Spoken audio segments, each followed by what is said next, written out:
Hey, thanks for joining me today. Travis from the Knife Joker. Today, gonna do a quick view. Spyderco Subvert. You know, it's funny. I was showing a friend this and he said, man, they needed to design a new box. And yeah, it's funny because look,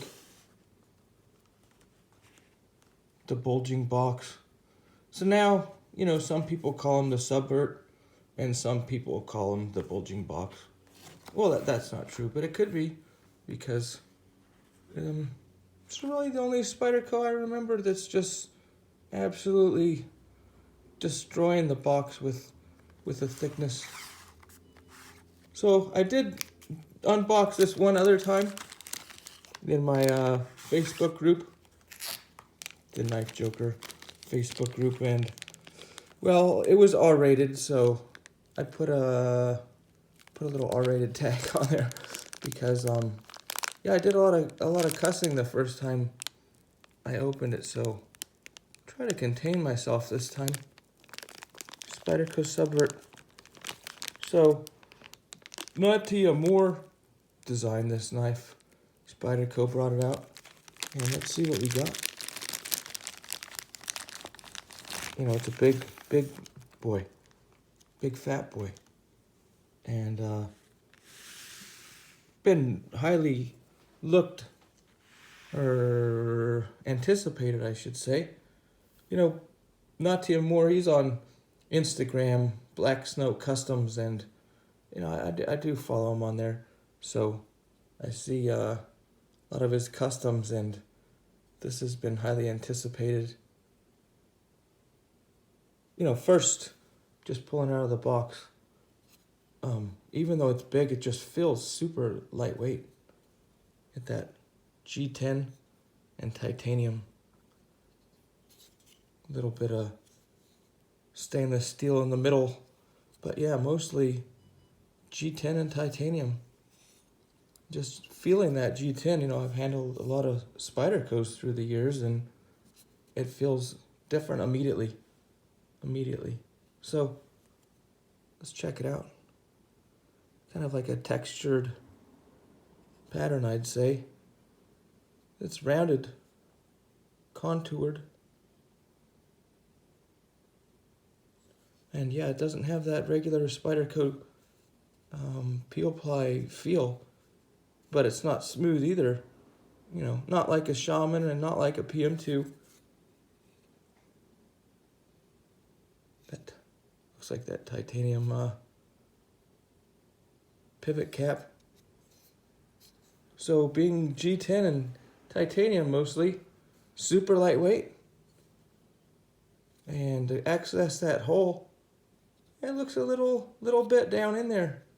I made a cutout there, but looks pretty far down in there. But comes right out. And that's when, well, when I opened the blade the first time, that's when I started my cuss fest. Woo, it just blows me away. It still does. You're kind of expecting maybe, I don't know, it's a different blade shape than I'm used to. Expecting maybe a thinner blade, a skinnier blade, and then boom, that comes out. These ones being made in Taichung. So you get that belt satin finish. Just excellent finish. Still blows me away. And you get that Taichung Spidey. We all know the Taichung Spidey's a little bit fancy. Get a shot of it. Pretty good shot of it right there. So yeah, they decided to go S30V, and it's true. It does sharpen well. It's just easy to work with. Keeps the cost down just a little bit. And you just see the grind and the blade shape. Coming out of Taichung, the very consistent. Let's check the lockup on this thing. There it is there, just almost 50%, which is pretty nice. Oh, I thought there was imperfection. Wipe right off. Just a piece of dust. So yeah, pretty easy. Looks hard to get your finger in there, but it's nicely cut out. And that's when my cuss fest started the second time. Yeah, I almost cut myself again. So super smooth. And even though you can only get your thumb on half the hole, it's so smooth it comes right out. And instead of holding your hand like this, you'll slice your thumb right off. Use gravity to your... Jeez, I almost did. Good thing for a thumbnail. Then I actually hit your nail. You know, if you do leave it in there. Let's leave it in there. Let's see. Scary. See, it will hit your nail. But it's scary. It's still scary because it's no small blade coming down. It's like a cleaver. It's like a darn cleaver or a scythe. You cut some head or finger right off, that's for sure. So, gosh, it's so smooth. Just incredible. Let's see the centering on this thing. This one's about right on. So, boy, I think it's a 4mm thick blade, nice thick blade, thick titanium, thick G10, thick handle. Feels great in hand, by the way. But pretty thin slicer blade. No, I haven't used it. I've only opened it 3 times, really. Opened it once for the Cuss Fest when the blade shape blew me away and I almost sliced my thumb off. And I opened it one other time for just a beautiful pick, and then opened it just now for the video. And I've never Spidey flicked it, so just being careful because this. I'm kind of scared of this knife. It's just it looks so sharp. I haven't used it. I was gonna say it's so sharp, but I don't know. I can only imagine. Let's check out that edge.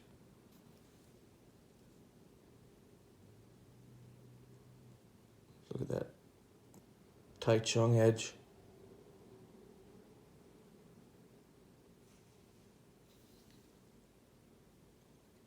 Well, that's pretty consistent. Very consistent for a Spyderco. Very good for a Tai Chung model. Woo! Hit my thumbnail. But you know, you get used to that. Or when you're not on camera, you know, you use gravity to your friend and only let it go that far, and then. Well, I've only played with this one now. Hopefully they're all the same quality, because this one is just really good. That lanyard hole, lanyard tube. Not a tube, just a hole. You got that same Spyderco hourglass clip that kind of bent there. Looks like a tweaked out Spyderco hourglass clip. Let's check out the maker's mark on this thing. Oh man, even scary putting my hand by it. I just feel like it's so sharp. And I usually don't say that 100 times in my videos if you've seen them before. Yeah, excellent quality, I would say. Let's get a side, some real hard facts on this thing. Let's say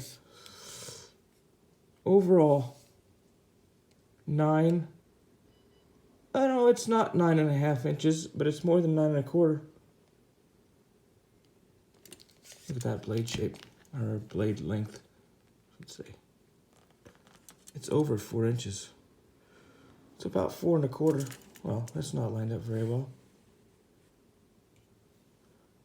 But yeah, you gotta trust me. It's about 4¼ inches. A little bit less. It's over 4. Let's check out a side-by-side. The Spyderco military. The military looks bigger that way, but of course the knife in the front always looks bigger. Bring out a Mannix.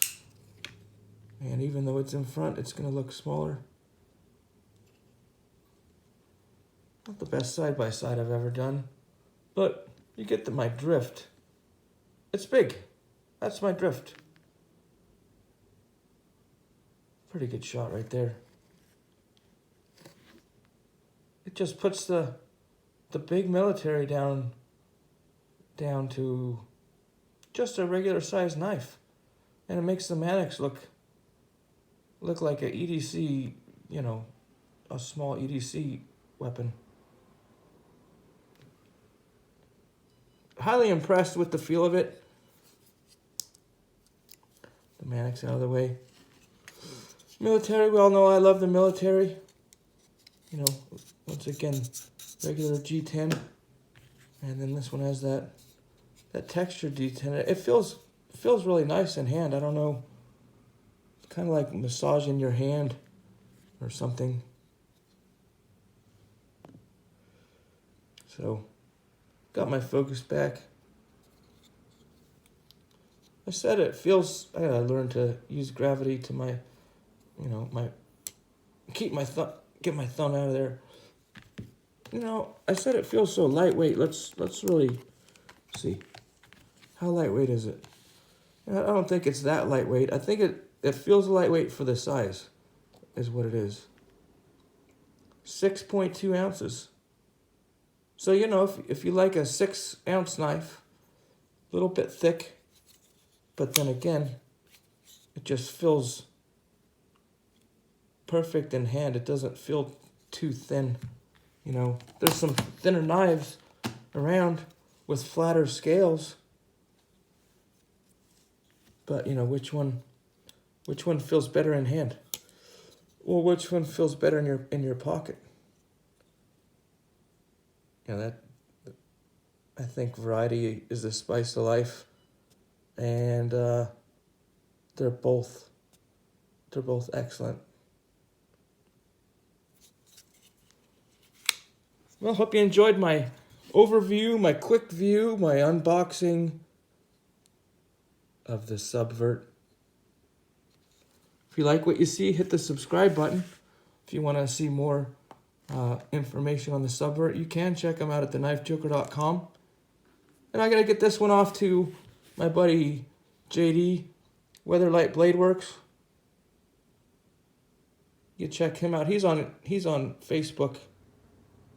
So yeah, JD, I'm gonna get this boxed up quick before I get blood on it, and send it off to you, bud. Thanks for letting me handle your knife, and we'll be looking forward to seeing your pics of it in the group. Take care.